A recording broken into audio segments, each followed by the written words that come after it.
Hi guys, Archie Luxury channel. Guys, I want to talk to you today. It's very, very important. Men cannot live on Google ads alone. I depend on your support to keep me on YouTube full time. Guys, there's a number of ways you can help me stay on YouTube producing content. Number one, you can organize a paid review. That's right. I will make a video for US $20 minimum and I will review your collection. I'll answer a question for you. So, normally takes, about 14 days, 10 to 14 days for me to make these vids. The other thing you could do to sponsor me and help me stay full-time on YouTube is sponsor me on Patreon. Patreon allows you to pay a small amount of money, like $1, $2, $5, $10, $20, anything, any amount you want over $1, you can, and it basically sends $1 each month to me. Now, you can cancel at any time if you're sick of the show or you don't like me anymore. So guys, help keep me full-time on YouTube. Paid reviews, I do. Sponsor me on Patreon, and Patreon people get advanced screening of some videos and secret videos. Not to mention, I got advertising space on the fridge. Come on, guys, keep me full-time on YouTube. Hi, guys. Paul Pluta on the Paul Pluta channel. Here we go. We're answering some questions for Sammy. First of all, I've only been watching your videos for about a month, but I feel like I learned a lifetime of knowledge from you. My current collection of watches, if you can call it that, consists of 3 Invictas. I won't bore you with the model numbers, as you probably consider all Invictas shitters. Sometime between December 15 and January 15, 2018, I'll be purchasing my first real watch. My hardline, as far as price, is $5,000 US for something pre-owned, larger than 40mm with date and a dark dial. What are you recommending? Options for me in this price range. And more importantly, what do you recommend?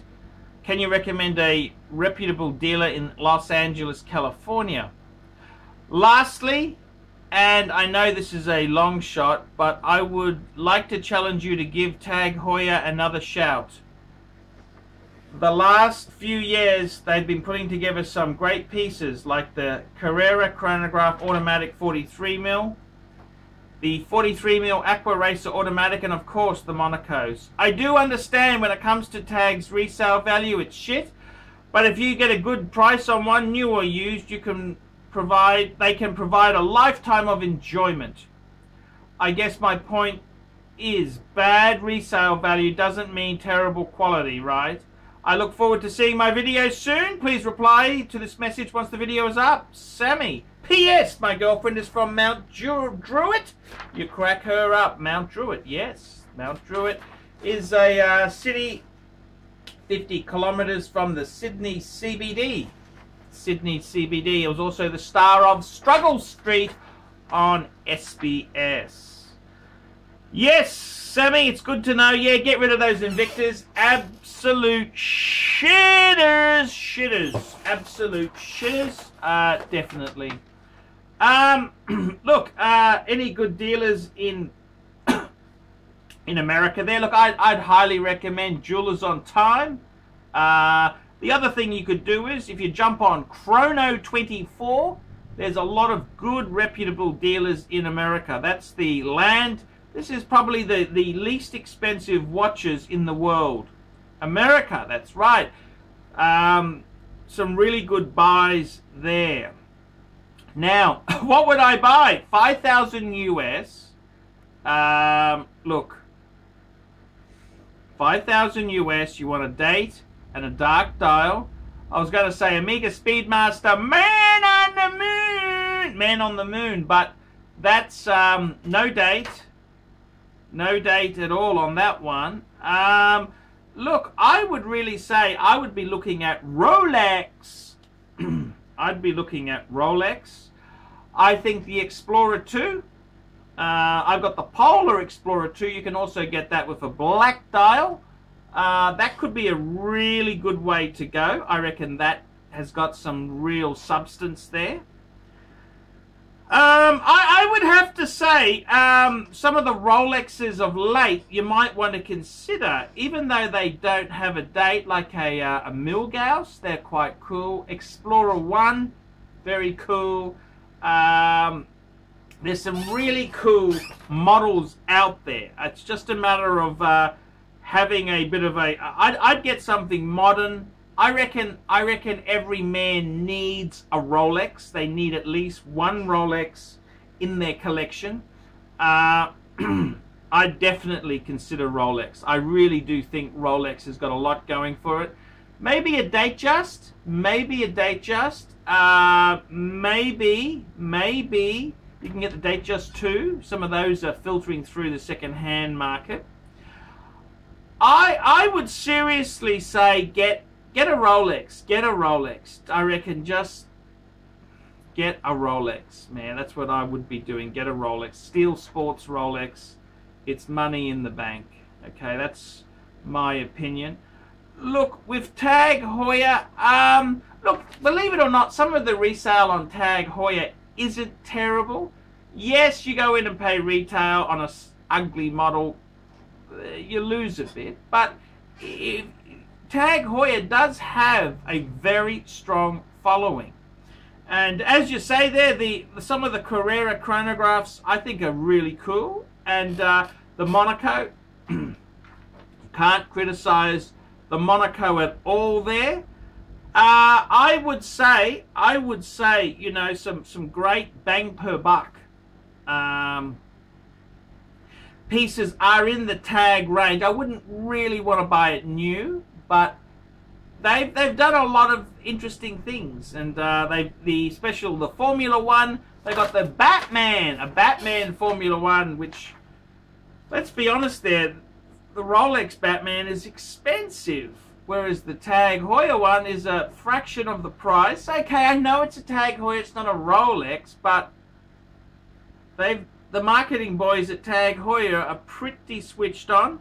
I would say if you wanted to buy something under $5, seriously, you didn't want to go to a Rolex. See, some of these Rolexes are going to be a compromise because they are going to be no date. Like the Milgauss, the Explorer 1. The other option is, how about a Tudor Black Bay? A Tudor Black Bay. And I think Tudor's got some absolutely gorgeous models out there. Things like the Monte Carlo, the blue one especially, is just so cool. Great bang per buck, just real bang per buck. A man really does need a good watch. It's going to set you apart. Now, I'd also say, look, I would seriously say, Breguet, get a Breguet. I mean, they are a bargain. You can get the date version, the transatlantic. I like the no date. I prefer not to have the date, but you can get the date version, the transatlantic. The other thing I would be looking at, great bang per buck, is I would say some of the Jaeger-LeCoultre Master Control. They got some great... Jaeger-LeCoultre is very soft on the used market, so there are some bargains there. Some real bargains out there. Always a crowd pleaser. You know, depending on what your budget is, entry level there. I think some of the Breitling dive watches are absolute. Now, they only use an ETA movement. I understand that. A lot of the Breitlings use ETA movements, but they are really good bang per buck. Way under your budget there. So there's a whole list of things you could get. Preference, my preference for you would be to get a Rolex. I think every man needs a Rolex. Maybe a no-date sub. That would be so cool. No-date sub. There we go again. It hasn't got a date feature. But you understand, I think you got to get something that's characteristic of yourself.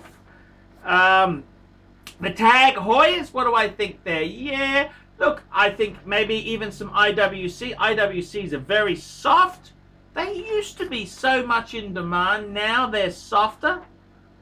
It's time to jump in. When other people don't want it, that's when you can get the bargains. So I would seriously consider these pieces here. I think there's some really good buys out there. Take your time, have a look, and by all means, just you know, just see which watch do you. I think a man really does need a good watch. It's such a cool thing to have. I'd probably try and get a waterproof watch. Not that I'd take the bugger in water, just so that in everyday life it doesn't get damaged. So yeah, that's kind of where I'm coming from. So guys, that's some food for thought there. I'm Archie Luxury. Tell me what you guys think of that. Come on, guys. Tell me what you guys think of that.